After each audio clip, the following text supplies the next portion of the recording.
Call this meeting to order. All rise for the Pledge of Allegiance. I pledge allegiance to the flag of the United States of America and to the republic for which it stands, one nation, under God, indivisible, with liberty and justice for all.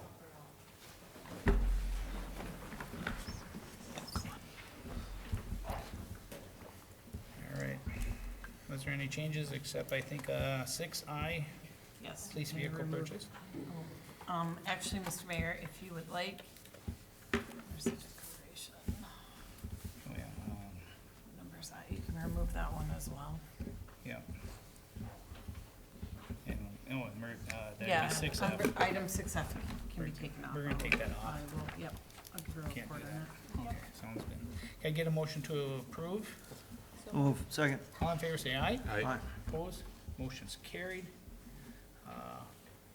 Open forum, if anybody would like to speak, you're more than welcome to come on up, and I encourage you to come and speak if you have anything to talk about.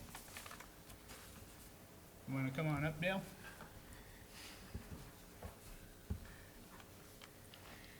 We gotta make sure you make the TV.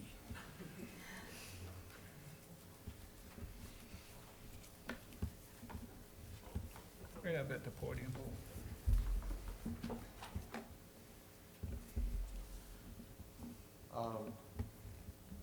My name is Dale Schlepper, I've been in Melrose for 25 years. My concern is tornado sirens. There's been a lot of talk since the last storm we had, not being able to hear sirens. I did a little bit of research, and from what I've learned, they're supposed to be for letting people know that are outside.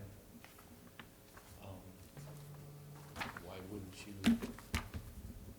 wanna let people know that are inside? All storms don't happen during daylight hours. Everything is about being more energy efficient, getting your houses sealed up, keeping the elements out. I guess my concern is I'd like to be able to hear them inside. We have a pro light right outside our back door, makes a lot of noise. When they do the drills, I gotta listen pretty hard to be able to hear. They live on Ninth Avenue East. I guess that's my big concern is, and I've heard a lot of comments from a lot of people in town that they couldn't hear. Thank you. Just so you know, normally we don't answer questions, with an open forum, but, I think we're just talking, there's 2 more tornado sirens planned in 2026. 25. So we are looking at putting more up. Not sure if it's replacement or we're adding to it, but, I know you talked to me about that last year too. So at least we're getting at least 2 more, and probably the ones now are probably better. So maybe we can touch base sometime here when I learn a little bit more, Dale, and you have my cell phone number, so, I appreciate it. yeah, I know a lot of other people would too. yeah. But I do know what you're talking about, Dale, up there, cause I used to live up in that area, and with ProLine up there, it is very loud up there, so maybe it's just a matter of us checking the sound up there, versus, cause the siren isn't that far from Dale's house. It's right on the corner there, so, I don't know if the siren isn't that far from your house, isn't it right off of Dale's house? I was told that there was one at one point, but when they brought the new power substation in, it was removed and never put back up. Okay, so I'm not sure on that then. But, Otherwise, the closest one, I think, is like Ilias, Ottawa. So it's definitely, okay, okay. thank you. Is there anybody else that would like to speak? I did get one letter, that I felt that it was appropriate to, read here. And it's from a citizen, Lauren Meyer. And I received it on July 31st, 2024. Art rendition over the weekend of July 27th and 28th. Dear Joe, I read your Facebook post, re-art. I agree that art is appreciated in the eyes of the beholder. However, what I see is very decisive and I feel that is opposite of what it was intended. I take issue about building owners given permission. I believe the real answer was much more nuanced. I really doubt the majority of the donors and owners of the buildings really had any idea what they were getting into. I think they got hornswoggled and sold a bill of goods and then presented with a feint accomplish with the job was done.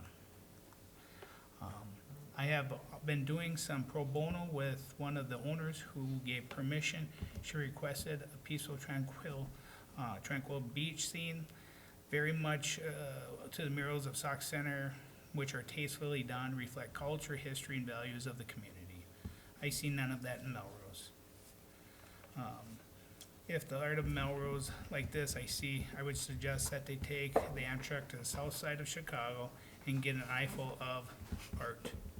I asked two of my sisters who live in Twin Cities for a very long time to go on the website. And one of my sisters has one child in New York City, two in Oakland, California. So she has been exposed to a lot of inner city culture and art. Both sisters were shocked by what they saw. If I were a new business wanting to locate to Melrose and I saw these murals, I would be asking a lot of questions wondering if really where I want to locate my business or whether I should move on. I realize the city council had nothing to do with this. However, I believe it would be very appropriate for Anthony Uppus and one or more of the art council members be requested that they attend a question answer session with the city council at the next council meeting. In light of what transpired, should the city be more involved in the future? I think the pros and cons of this should be debated by the council. Sincerely, Lauren T. Meyer, Melrose. And I just wanted to read that. I know it was for me, but I figured I have enough respect for Lauren Meyer to at least read it since he did, and there might be some valuable points in there. So we'll take it for that, and hopefully citizens let us know what they're thinking. So, is there anybody else that would like to speak at the open forum? Okay. I'll just say I've had lots of calls. The weekend, we were out of town when the painting was going on. Didn't know anything about it. Started getting pictures. I didn't know what was going on, so. Yeah, I've had at least a dozen calls or text messages that are not very happy about. Most of the words were graffiti that were expressed to me, so. Likewise, I think putting the pieces together, I think that's exactly what happened. There wasn't a whole lot of truth in communication and what was going on, what was supposed to happen. So I would just, if anybody else ever feels the need to do this, I would hope that it gets done in a more respectable manner. That part, I do agree with you, Tony, on some things. I do try to defend art in a lot of, I like people having character, and there's some stuff that I might have appreciated, and there's some stuff I didn't appreciate. There's no ifs, ands, or buts about it. Of course, I try to look the good of everything, which I'm not perfect by any means. But I do think that maybe, I did ask Mr. Uppus if he would like to come and meet up with us. I guess people would like to know what is the meaning behind some of this. Maybe if I knew some of the meaning behind some of this, maybe I could be more accepting. But if I don't understand it, I don't know what to tell, the citizens. So that's the one thing. I mean, like I said, I try to look at the good in everything, but I mean, I've talked to a few of the owners also that were very disappointed. And to me, that's sad to hear that, so. Right. But if you wanna talk, you gotta come up here, okay? Want to make sure everybody hears it on the TV and all that. And I know you are two representatives from the Arts Council are here.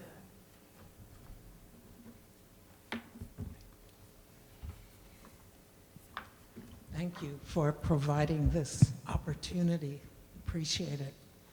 My name is Liz Pullman, and my colleague and friend is Mary Lakin.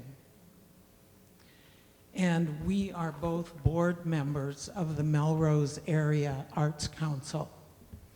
And the Arts Council was not involved with the art, with the street art, the graffiti art, the aerosol art that has been newly arrived in our community. We were not consulted, we were not asked, we did not approve, we did not disapprove, we were not involved. And it's important to us that people understand that.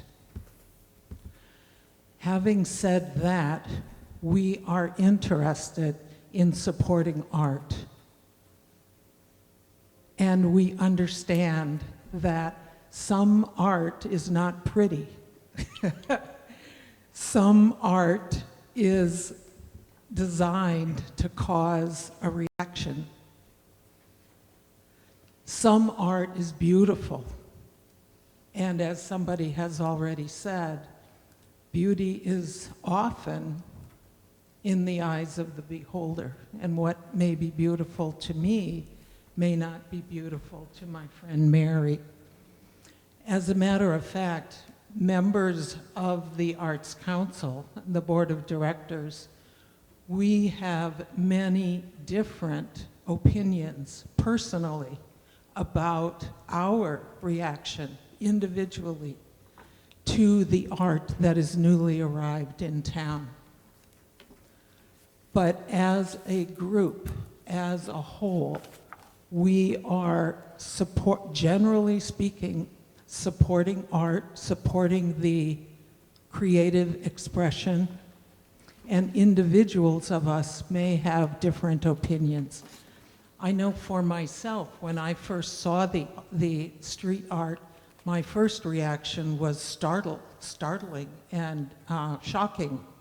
I did not expect to see that kind of creative expression in Melrose. And there are some parts of it that I really like. There are some parts that I do not like. And I think that that is a common reaction to much of art. So I'm going to stop talking and let Mary have a say. Some of the history, approximately a year and a half, 2 years ago, Mr. Uppes did come to the council, and he wanted to do graffiti art, and he had done a sign with graffiti Melrose on it. And Colleen was attending our meeting at that time, and Colleen said clearly, Melrose is not ready for that. He wanted to put it right out here in front of City Hall.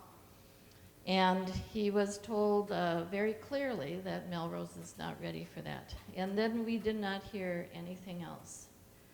I personally just am so sad that this has happened in Melrose. It is, as the person who founded the whole movement to art in Melrose, kind of patterning it after a gallery that I belong to up north. I just don't know what to say. I did have a conversation with Veronica at the bakery, and she said when Anthony came in, he was told that they wanted like a red pickup and a flower that she really loves and some celestial rays coming out of the flower. And what happened, what Veronica said to me was she feels that Anthony heard that, but then these other folks came from wherever, and it just got out of control. It totally got out of control. So I don't know what to do for the next step of it. Veronica did approach us and ask us if we would work on revising her wall, which we're very, very open to that. But this is not appropriate for little town America, in my opinion. And I just think it's sent all of our initiative back many steps. So that's about all that I have to say. Can I say one more thing? What I want to say is that the Melrose Area Arts Council, we're going to be here. We're not going away. We are interested in being part of the community for the long term. And we want to work with people in the community. As time goes forward, we wish to reach out to our surrounding communities as well and participate with our surrounding communities, Freeport, St. Rose, New Munich, and others, in order to participate with those communities and assist them in beautifying and making those communities also more welcoming and more inviting. I think that's all I've got to say. Thank you very much.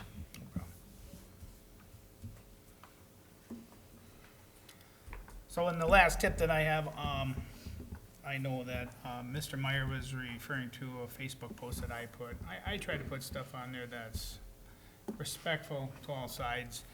And I'm used to taking a beating when people don't like what I have to say. I guess it's what we sign up for these jobs. But one thing that I did highly encourage on like my Facebook post is to be gentle to these business owners, because I started hearing right away that some of them were very sad or dissatisfied, and just reaching out to the public, please don't criticize these people, because some of them didn't know what they're getting into. So I know I've had a couple people that say you should not support these business for stuff like that, but it doesn't get us anywhere. I mean, small town America is dying the way it is. We got to support our small communities and these small businesses. If a business makes one little mistake, not knowing what they were doing, they shouldn't be, criticized for this. Like one of the people that is pretty normal, always on Facebook, wants to criticize. I think it's wrong. And these businesses like the bakery, it's a new business. They have loans they have to pay for yet, and they're a family business. This just makes me want to support them more. They thought they were getting something different. So be kind to your local residents. Everybody's trying to make a living and trying to do the best they can. So, but I do agree that maybe if somebody would like to come out and if Mr. Uppus, he's more than welcome to come to the city council meeting and give his side, or just at least if there's a way that we can learn about this art. And that's first and foremost what I need to know what this stuff means. Maybe people might appreciate it more. I don't know. But that is my opinion on an open forum. Is there anybody else that would like to talk? Judy, you're more than welcome to come up.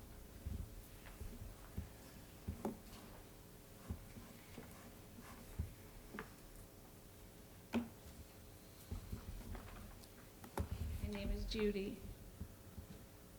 I first would like to say I highly respect your opinion and others for their opinion, to which I have to say I was told by a certain individual who spearheaded this issue that we are speaking of right now. By him, I was told that I was old and I don't have an opinion.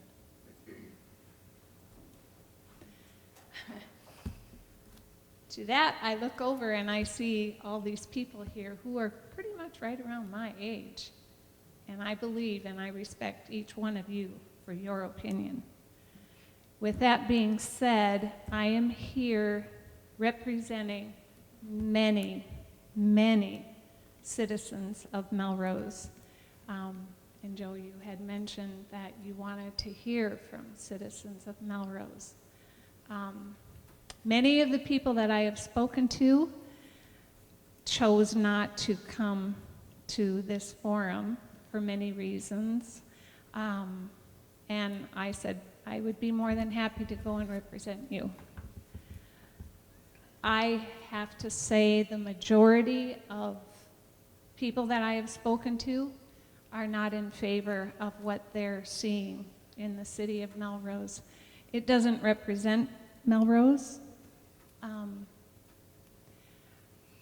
Melrose is a community where we like to say, buy local, do local, be local. The individuals that were involved in this art were not local. My heart does go out to many of the business owners, to which I myself took upon myself. I went out and I walked the street. I went and talked to business owners, the ones who had had art done on their buildings. Not all of them I have spoken to, but I've also spoken to some who have not had this done. They chose not to for many reasons. It's all been negative.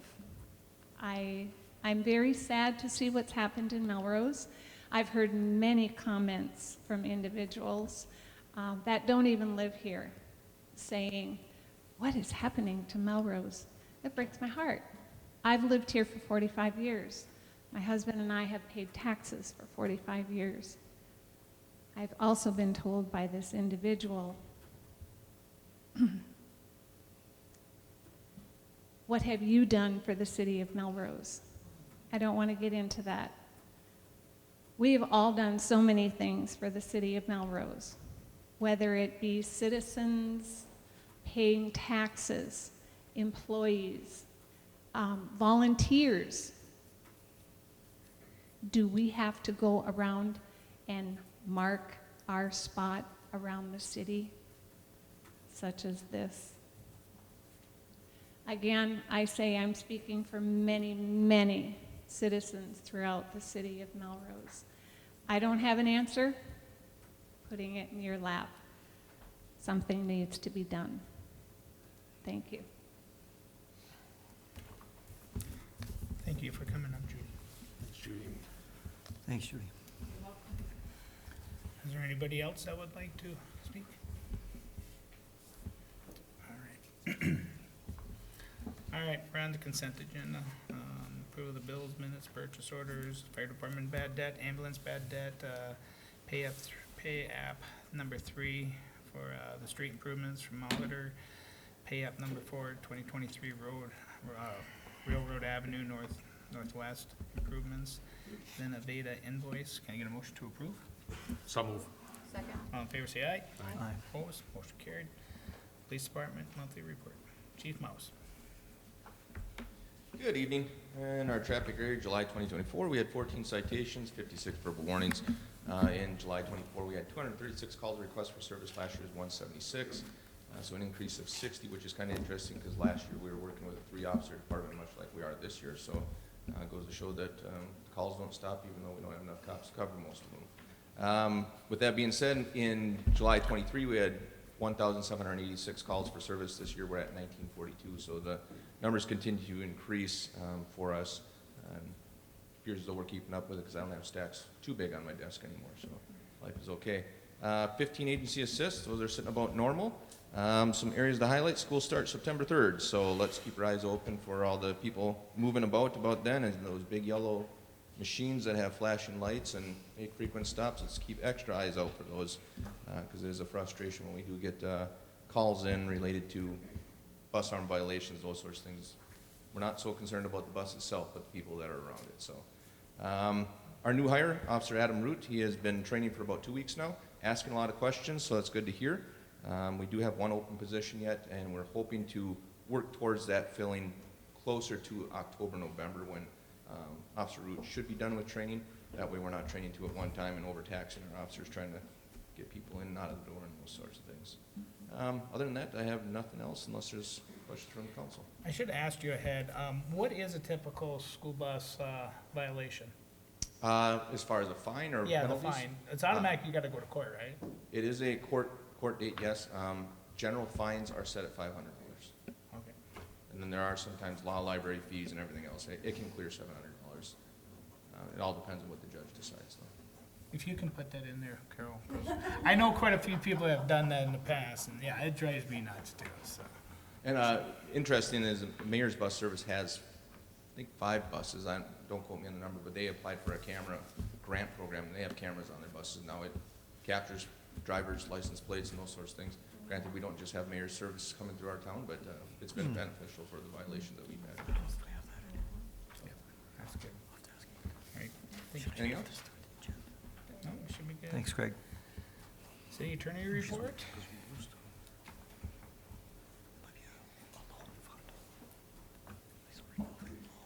Yeah, well, I've got several items this evening, as you see in my report.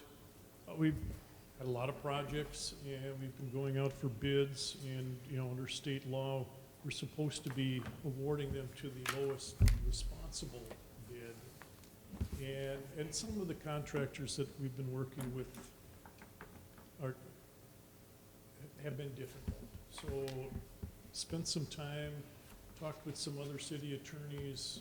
We're not alone with that, in trying to come up with some kind of a plan or strategy to, try to identify these folks that are irresponsible and, try to limit their appearances here in Melrose, where we've got a history of trouble in the past. Another project we looked at, the development up on top of the hill there. One of the areas with the KL properties had a title, kind of a question. I think it's resolved, but to be on the safe side, we asked them to get a title commitment just to make sure before they get too far along that they're going to be getting good title from their purchaser. Another issue came up, and this coming out of the fire at the utility plant, and just going over some contract language. Again, that's another one of those bidding items, and a lot of the standard form contract that gets used often, this AIA, has got some language that really limited our remedies, to what basically we just go to our insurance company and file a claim, and that's the end of it. We can't, try to track down and say, hey, why did this happen, and who's ultimately responsible, and try to pursue that. So it's something to be aware of in the future, and see about not just signing off on these thick AIA documents without checking through some of these sections and potentially try to get some modifications. One last item that came up after I issued my report and will be coming up again soon. The city staff and the city building inspector have been working on trying to do something with the old Scooters building. It's gotten to be serious. The building inspector has been looking at it, and the roof on that building is collapsing.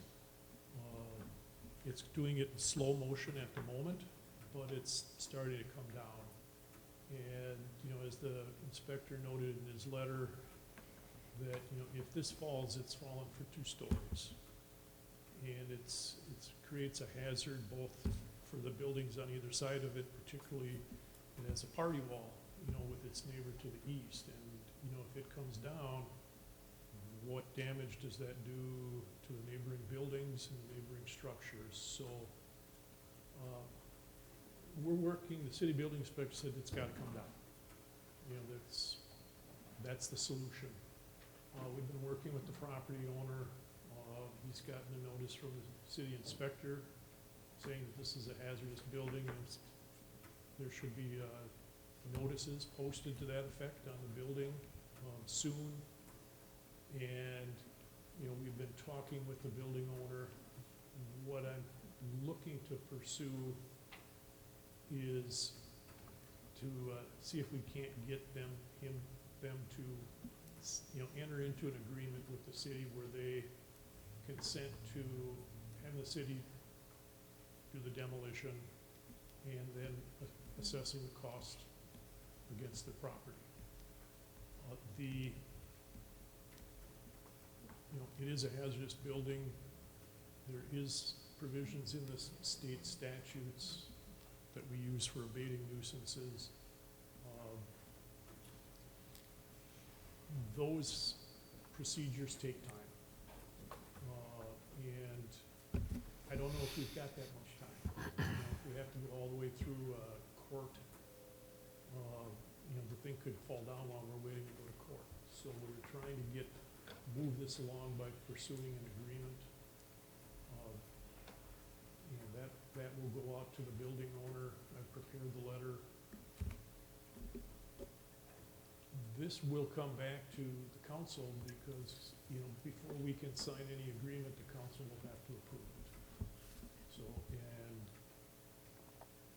don't fill up your calendars too full, because if we're able to move on this, we probably would be looking at calling a special meeting rather than waiting until end of September to get approval. Any questions? Thank you, Scott. Thank you. Finance Director, Ryan. One last time, huh? Yep, this will be the last time with you folks. So, second quarter results are in for the general fund. Just a quick overview of at least the general fund here. Revenue side, we're doing really well again this year with building permits. It's a lot higher than we expected again. There's a lot of movement in town that way. Also, we're doing really well on the investment side as well. When we look at the expenses coming out of the general fund, I know assessing fees are currently at 97%. That's a one-time fee we pay once a year to the county, so that's all the higher that one's gonna get. Everything else is sitting right around the high 40s to 50% mark, so we're right on track with budget for everything else. The full report contains information on all the other special funds, debt service funds, TIF funds. So if you folks had any questions, I'd be willing to answer them. Otherwise, Good. Thanks, Ryan. Thank you for everything you've done for us, Ryan. Good luck on the new endeavor. Really appreciate what you've done the last few years, okay? thank you. Thank you. Community Development Director, Sheila. Okay, we are past the halfway point for 2024. We have issued building permits. When I issued my report last week, we were at 25.2 million. We've added down $500,000 this week alone, so we are at 25.7 this week. There are 3 new homes currently under construction. We're expecting a couple of more. The closing of the lot in the I-94 Industrial Park did happen, and if you head out there, Carson's Industries is moving some dirt. I believe their footings are done, so the building will start next week. Today or tomorrow, a crane is going to be delivered to the Stearns Electric site. Stearns Electric has all of their footings done. Their building is being delivered in panels from Wells Concrete. Just some fun facts, it'll be delivered in 195 panels, 1 panel per truck. It will take 2 weeks to bring all the panels in. So in about 3 weeks' time, Craft Drive is going to look completely different. So Planning and Zoning Commission is working on a couple of ordinance changes. One concerns cannabis businesses. We're trying to work on that since our moratorium is going to expire. And the second is we've had some inquiries about electronic or digital billboards. And right now, those are not allowed by the zoning ordinance. So in order to even consider those, we would need to change the zoning ordinance to allow those. Some more fun facts. Wabagon Crossings over on the west side is a 73-unit apartment building. Their plan always was to open the first 2/3. The first 2/3 are supposed to be ready on September 2nd. And so that is a total of 43 units that are going to be available on September 2nd. I have talked to them, over 19 of those are full. So of the 2/3 that are going to be open, about half full on what is going to be open. They are paving their parking lot on Monday, and so they are busy out there. I normally do not have visuals for my report, but something came in today that I thought you'd be interested in. A TIF hearing has been called for the Roach development, which is going to be held at your meeting in September. Today we got the layout. This is the 34-unit townhouse project from Roach Development, which will be on Railroad West. They won't be building again until '26, but just wanted you to see that we are taking active steps forward. With this, Steve can now finish the streetlights on Railroad on the way out to the apartment building. This is something we were waiting for so that we could finish the streetlights out there. And then finally, the last thing I want to do is just to thank the mayor and the council members for being at Night to Unite last week and serving dessert at the end of the evening. It really was a great celebration of neighbors and community, except for the rain. If we could have just skipped that rain, we would have been in good shape. Thank you. That was a very wonderful time with the dancers from St. Paul. They did a phenomenal job. Hopefully we can get them back again. City engineer. All right, good evening. Construction update for you guys. Railroad West, we have a contractor out to do a couple of repairs for us tomorrow. They're supposed to be out here today, but equipment failure didn't allow that to happen. So they'll be out tomorrow to finish up Railroad West. And with that, as soon as we get all the grass to grow, that one will be pretty much done. So look for a final payment probably October. I don't think we'll be ready in September yet. So Main Street update, the curb went in what we call phase 2. So there is curb and gutter all the way up to 3rd Street West, or 3rd Avenue West, I should say. That's in good shape. The sidewalk has all been poured up pretty much to the power plant, and that'll be finished up tomorrow. Everything from 1st all the way to 2nd east is ready to go for sidewalk as well. So we're going to open up access to Coburn's early next week, so we can get people out there to try to help them out. We've certainly been impacting them. So good results from the detour signage on the hospital ER. We've been not been hearing any more complaints. Hopefully you guys haven't either, but that's what we're looking for, trying to get the people where they are. A couple kids turning signs once in a while, the arrows, but we just fix them in the morning and call it good. So. Does not surprise me. I'm sorry. I hate to see Joe giggling while he changes it. Yeah.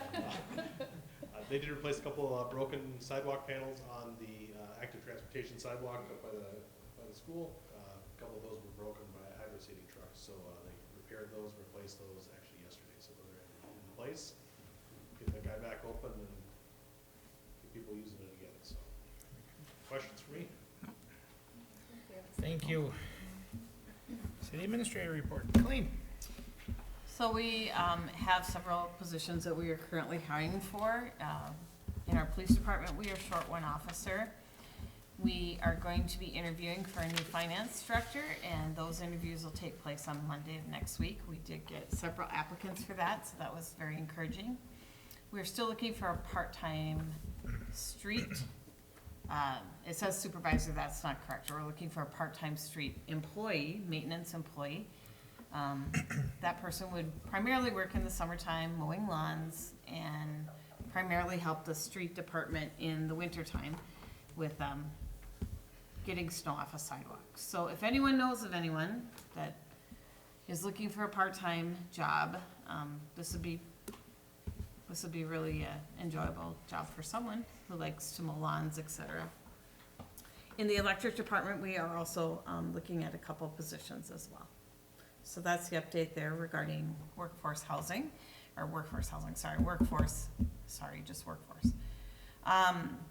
On August 3rd at 8:15, an EF1 tornado touched down in Melrose, causing damage to many properties.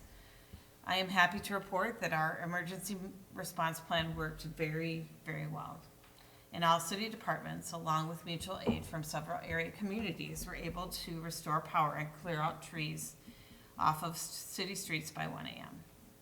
We then were able to meet on Sunday morning, the next morning at 8 o'clock, and start the process of next steps, including where residents could bring their brush. There's many, many people to thank, but I want to start with Fire Chief Bodie for setting up the command center at the fire hall, Mayor Finken for responding to the media, and for all employees from streets, electric, wastewater, admin, police, fire, and ambulance for their help. Just goes to show that when you have a good plan and you have people that are willing to step in, you can make really good positive things happen. We have been in contact with Stearns County Emergency Management. However, we did find out this week that we are not going to be able to qualify for for any sort of disaster relief. So the costs are still coming in right now, and we're searching for alternatives as to what we can do with the brush pile that we opened up for folks out by, kind of in the wellhead area, by the big Excel power line out there. So we're still working through that, and we'll be able to bring hopefully some other news back to the council next month. So that's where we're at on that one. The Public Works fire that happened at the power plant, we did meet with SCH in Boulder Creek, and as Scott had indicated, because it was an AIA contract, there's not a lot we can go back to them on. However, they indicated a willingness to work with us. And so we'll see what kind of answers they give us as far as what they come back with for what our next steps are for that particular project. So for now, that is all I have. I have some other things later on in the agenda. Okay. All right, we are on action items, preliminary plat for K&L plot number 1. Sheila? The Planning and Zoning Commission on July 29th held a public hearing at the request of KL Properties LLC for the preliminary plat of KL Plat Number 1. The staffing report as presented to the Planning and Zoning Commission was in your packets. The commission recommended approval of the preliminary plat with the conditions noted. One of the conditions noted is what Scott referred to about the title work. And so there we have a picture of that, and later on in the agenda, Dave will be talking to you about the bid opening on the Highland Boulevard. And so the action we're requesting tonight is the council to provide consideration to approving the preliminary plat for KL Plat Number 1. Okay. Is there any questions? Any concerns? No. All right, council provide consideration of approving the preliminary plat for K&L plat number 1. Can I get a motion to approve? So moved. Second. All in favor, say aye. Aye. Opposed, motion carried. Final plat for Melrose Highlands North. At the June 24th meeting, the Planning and Zoning Commission approved the preliminary plat for Melrose Highlands North. It was approved by you, the City Council, on July 18th. Since then, Stearns County has completed its plat review. The 2 conditions established by the Commission and approved by the Council have been completed. The Planning and Zoning Commission recommended at its July 29th meeting that the final plat for Melrose Highlands North be approved, and that's why we're here tonight, to ask the Council for same. Okay, so the council to consider approving the plat for the Melrose Highlands North and authorizing the mayor and the city clerk to execute the mailers and the required documents for the completing of the plat. Can I get a motion to approve? So move. Second. All in favor, say aye. Aye. Opposed, motion carried. Resolution number 2024-38, a resolution opting to increase the benefit level for the firefighters who are vested in the voluntary statewide volunteer program for SVF retirement plan. Tony, you take charge. Oh, sure. Okay, let's see, where should I pick up on this? So they're looking to increase it by $100 from last year. I believe that leaves it at like 107% still funded to the $3,300 level. I don't have a problem with that. It's still a very responsible level to maintain in the fund. So if anybody has any questions. Motion to approve? So moved. Second. All in favor? Aye. Aye. Opposed? Motion carried. Abstained. All right, the Abdel contract. So with Finance Director Ryan Meyer has submitted his resignation, effective today, actually, is his last day. We have advertised for the position, as I indicated, we are gonna be interviewing on Monday. However, in the interim, we are asking that the council approve a contract with Abdu to provide Finance Director services. This was presented to the Public Utilities Commission at their regular meeting on August 12th, and I am simply asking that the council approve the contract with Abdu for interim finance services. Do we have any questions? Okay. How long are you thinking that? Well, but my hope is, depending on how long it takes somebody to get on board, I'm guessing, I would like Abdu to stay on through getting us to the budget. In other words, getting the, everything to the county. So I would imagine it would be probably 3 or 4 months. Okay. You know, can we do a lot of this? I mean, if you can tell them the price of what it is a month otherwise, I mean, I just wanna make sure we're doing our due diligence of saving the taxpayers' money and not paying out that full amount. So one of the, it's anywhere, the quote is, it's expensive. It's anywhere from $12,000 to $15,000 a month, which is quite expensive. If you take that and you add the benefits and everything with the finance director, you'd probably be right there. But the good news is that the person that's going to be leading this is Tessa Boyning, who's our former finance manager. So if she's, you know, she really knows our system well, and they're aware that we want to keep these, you know, these costs down as much as we can. Obviously, that's a very conservative estimate on their part, right? So it could be less than that. It was asked at the Public Utilities Commission meeting, well, what about people in-house doing that? The issue that we're gonna have there is we have very good, capable people, but they're not finance director people. So there's very specific things that have to happen on a financing level, and we need people that understand and do that all the time to be able to do that type of work. So, we certainly, you know, our existing staff is great. Their plates are extremely full right now, but, we can try and handle like the ambulance side, some of that, but really when it comes to the reporting and that type of thing, this is why we need Abdu to come in here. And honestly, to work with us on the budget so that we're able to get that certified for when you guys have that public hearing in December.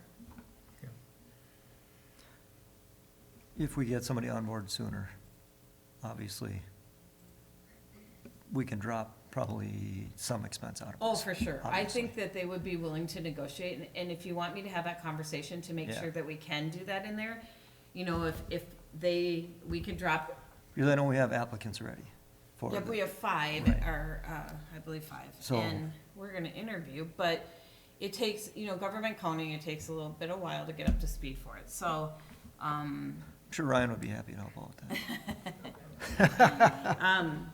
but yes, certainly, and if that's a conversation, I'm more than happy to have that with Abdu. Right, I don't mind, I mean, obviously, They're billing us- we need the help, but Yeah. we also need to get the new person on board as quickly as possible. Are we So- sharing this with PUC? Yes, you're sharing this with PUC. Yep. Same And as it's like the- a month-to-month contract? No, it's a per hour basis, so they were just estimating based Right, on the on the hours. workload, what it was gonna cost. So it's really based on hours and it's based on the level of the employee. So Atessa would be the highest, some of the folks that work for her would be much less, and she understands and will balance that however it is appropriate. Right, Okay. Someone make a motion? So move. Second. All in favor, say aye. aye, Opposed? Motion carried. Retaining wall railing. So the retaining wall is done, that goes down to the police department. They did a very, very good job with it. However, we were not able to keep the railing that has to sit on top of that retaining wall. It does not meet the current code requirements, plus it was bent up. So there were two options that were presented to you in your packet. One was architectural designed railing that is very similar to what we have out by the bridge, or on the bridge, I should say. The other one was just a black fencing that you could put up, because those walls are 12 and 8 foot high respectively. So the PUC did look at this, and their recommendation is to go with the lower quote of just the fencing, because we can get that in pretty quickly, and that's about $10,000. I'm fine with that too, this isn't a public walkway, it's just more of a safety Yeah, defense it's- anyway. it's It'll still safe. look decent, it's black paint. Yeah. Yeah, it's vinyl black, coated yeah. black, so. Right, I make a motion for it. So move. Second? All in favor, say aye. Aye. Opposed? Motion carried. We are removing the emergency declaration, which was F. Yes. And then we're on to G, it would be streets, parks, department vehicle purchase. Andrew? The 2003 Chevy Silverado is due for replacement in the 2024 capital improvement plan. We received quotes from Saxon Fleet Services on 2 different truck models with their replacement needs. We are asking to go with the 2025 a Chevy Silverado 2500 HD Crew Cab, which is the cheaper of the two options. Also with this truck, we received quotes to equip it with a service box. We received 2 different quotes from 2 different companies, and we are asking to go with Christio with the bill. So I'm asking for approval to go ahead and purchase the truck and the service box. Any questions? Are you gonna get rid of that other truck then, or? Go down, bro. Oh, yeah, how you, is that trade-in, or are we gonna put it up We for will put it up on bid probably, or min bid? Okay, what you guys usually do, I guess. yeah. That sounds good. Alright. Yep. Can you get approval? I'll make the motion. Second? All in favor, say aye. Aye. Opposed? Motion carried. Thanks. Highland Boulevard Extension bid.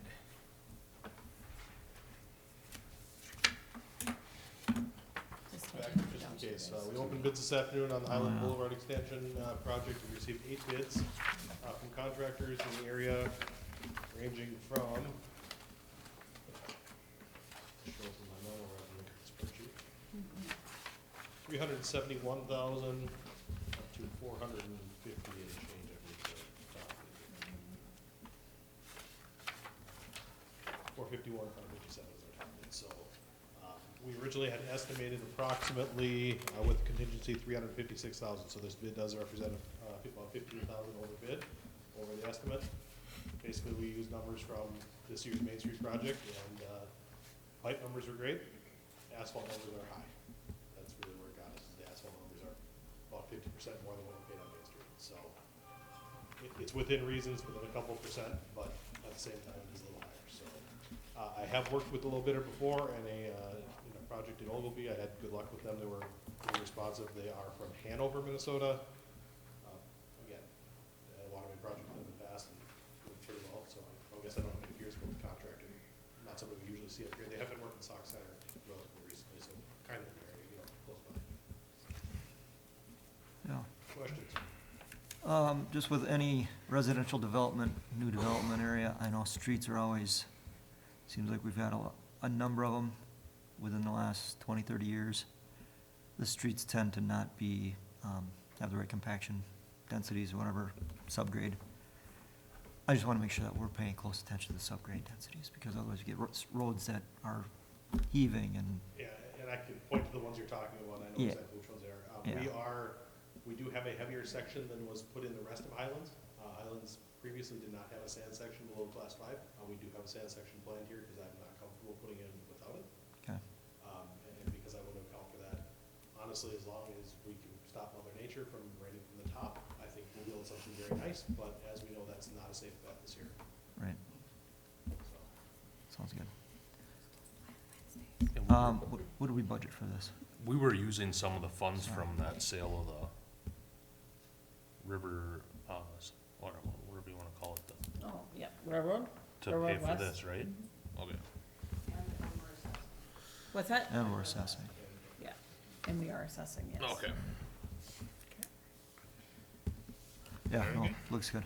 Alright, can I get a motion to approve that? So move. Second. All in favor, say aye. Aye. Opposed? Motion carried.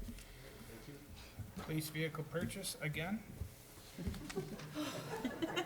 You gonna have to order- buy John Weed's Ford Got a here new pretty fleet? soon, huh? I'm gonna order my next 6 of them just now.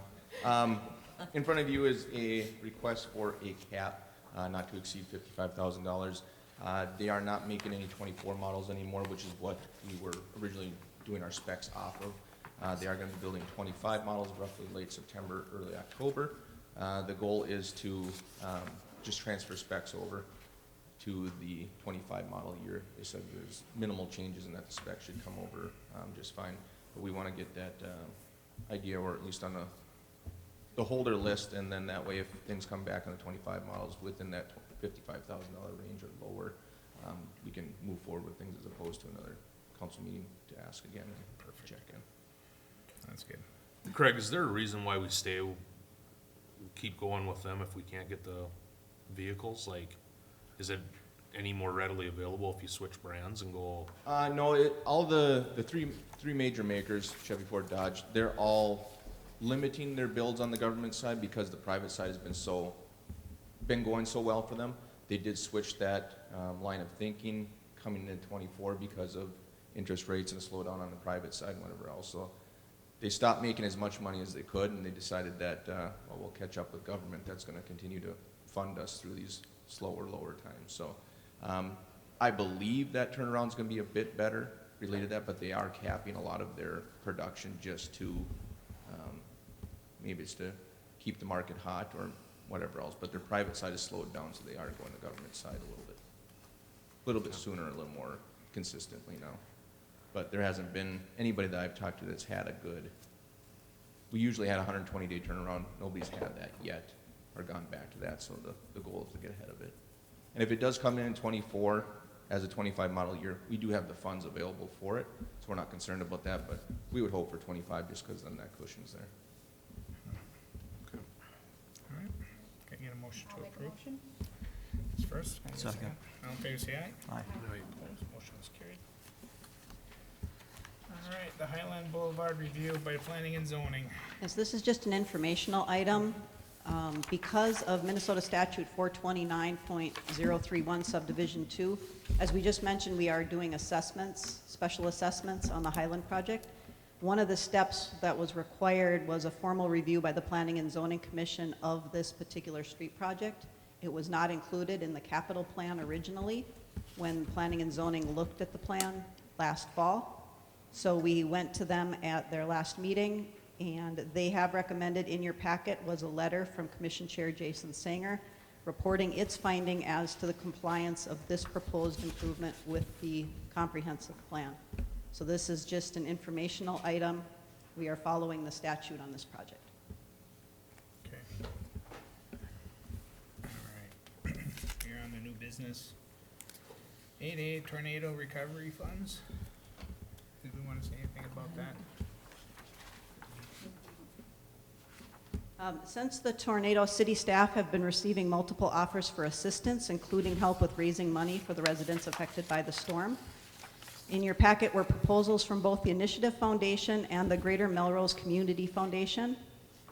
But we also found that there is an existing fund remaining from the 400 block fire that was established by the Women of Today back when they did some fundraising after the fire. So we've been using that fund in the last week and a half. So far, 4 residents have applied and received funding from that.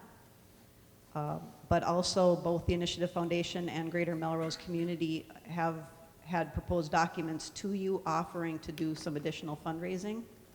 So we're just here tonight so you can discuss their proposals, and we wanted to update you on our existing fund and the fact that we're using it. So, will this help, like, with a couple of people that might be a little underinsured for their places, you know, for their homes to fix them too, right? Yes, so far the fund, the existing fund that we have from the 400 block has paid out to 3 residents. 2 are the displaced families from the Park Place townhomes, and one of them is someone who's underinsured in a different part of town.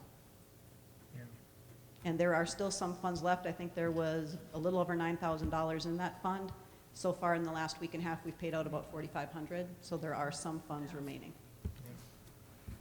So these two would do their own approving. Mhm.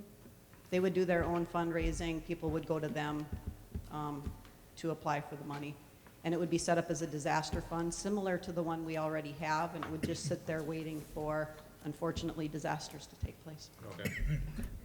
So we're not looking at having 2, like one from the Initiative Foundation and one from the Greater Melrose area. Community Foundation. We're just looking at maybe have a fund available. I would say so, but it is up to you Yeah. unless you wanted to go with multiple funds. No, I think that, I like the idea of the Greater Melrose Area Community Foundation. It's local, have local people making decisions, raising the money. Initiative Foundation is, look at where they get their money from, and, I don't know, there's all kinds of weird money trails with that. You never know. So what that tells you is there's probably strings attached with a lot of their funding. I don't know how that would be set up locally as far as like a disaster relief fund, but I like the idea of the Greater Melrose area. Well, Yeah. I just think the initiative fund will probably bring more. We've dealt with the initiative fund in the past. We didn't have too many strings attached with them. I don't, am I wrong? No, the Initiative Foundation has been in town. They've helped local businesses like during COVID. Yep. Um, They've been and, pretty- and and during the so fire. they've been around. They did give us a small grant to help with the comprehensive plan. So they have been in the area. The Greater Melrose Community Foundation is just getting off the ground. It's a brand new fund that we're starting here in town with local. Yeah. Right. And at this point in the last 2 weeks, it became just a little less pressing because we're, like I said, using the existing fund that we have. Well, am I wrong? I thought the 400 block grant sort of started through the Initiative Foundation. They held that money for us They did. with that Egg Star and all them. They sort of brought the money to the Initiative Foundation, which created the fund, which after it was all said and done, we turned it over to the women of today, right? That's correct. I just want to make sure that whatever we do, we have enough, not us, but, whoever does this has enough funds for what's done, because I mean, I'm looking at a couple of them houses on the west side. They might need a lot of help. So, I guess I would like to leave it in whoever speaks with these groups. Is it you two? I would like to let it in their hands what would be the best for the citizens. As long as we there's have no strings attached. strings attached and there's some local control, I mean, it does, we don't have to go applying for, tornado happens now, what's the process to go through the Initiative Foundation? Is that fund managed locally? Is it, do we have to wait 2 months to get approval? Do we, you know what I mean? With the other one, it was very quick. We just had the meetings and it was a quick turnaround time through initiative. But I think that was after the money was already approved, correct? Well, Or we had The to city apply caused, for it, right? we had them go through the application process. Yeah. The city had a group, because I was part of Right. it at that time. They had to meet with us. Why do you need this? Is it Right. for legit? So it was us that did it. Initiative Fund just rolled it out as we needed it. Yeah, I don't remember how long that I took. just wanna make sure that, That was like leave it up to- 5 years ago already. yeah, I would like to leave it up to you to just, figure out who would be the better. So for the Initiative Foundation, there is a, administrative fees. I'm assuming there might be for the community fund as well. But for the Initiative Foundation, the administrative fees would be based on 2% of receipts after the first year. Calculated one for each gift and drawn from the funds monthly. Where's one string? The foundation may also assess transaction fees for fund-specific bank and merchant costs, such as credit card payments, wire transfers, and ACH costs. I don't know how the local community fund would be set up for that. What is your opinion on it, Sheila? I don't know that I should have. I'm on the board of directors for the Greater Melrose Community Foundation, Right. so.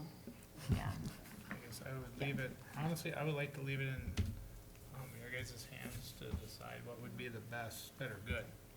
or for at this citizens. point, I mean, we've actually had, Centricare, we've had multiple people locally that have come forward and said, what can we do to help? One of the things I guess I would recommend at this time is, I think we should use the fund that we have. In other words, I think we need to get the 400 fund down to 0. We could go back to some of these other, it was Magnify, it was Centricare, and several of our other local businesses have said that they would be interested in helping, so maybe we could look at it that way. I just don't know as we as a city wanna necessarily host that. That may be where the, community foundation or something, the money could be deposited there, but then again, that's what they're doing, right? So,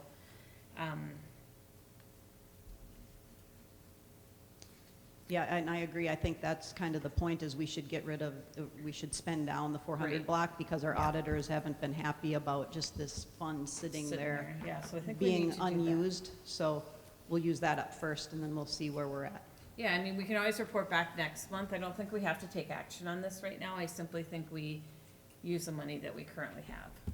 And then if there's certain things, because there's also local charities that are helping people with furniture and, very local people that are, hey, they need furniture, they need clothing, they need this or that. So I'm not sure with either one of these. They're very good organizations, but I just don't know. What'd you say was in the 400 block fund? There was like $4,500, there was 9,000 at one time. How far does that really go with? Yeah. The way the fund was set up, we're only allowed to give out 1,500 per 100 household. Per person, or per household. Yep. So.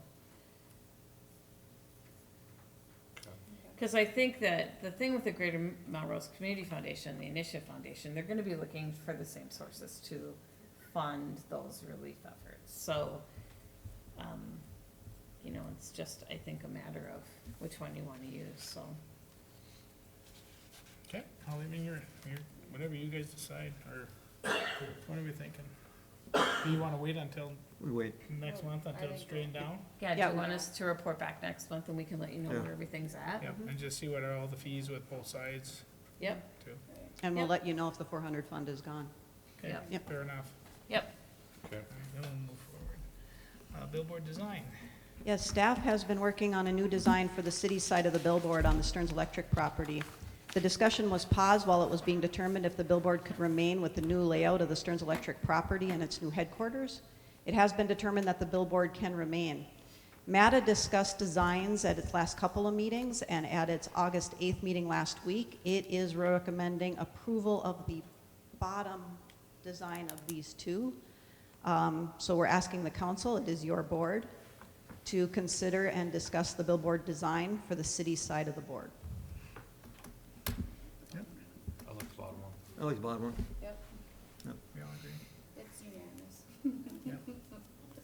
And then the POC will be determining the other billboard, right? Yes. So, I think that's gonna be a joint thing with Missouri River Energy Services. all right, so, someone make a motion for the billboard. So move, For the which Second. one? The bottom one? bottom board. Okay. All right, first and second, all in favor, say aye. Aye. Opposed, motion carried. 8C, request for payout. Yep, so there were 4 exempt employees that put in a significant amount of time during the tornado event. Typically, exempt employees do not get paid overtime. And in this case, actually, we probably need to add Chief Mouse to this as well. So,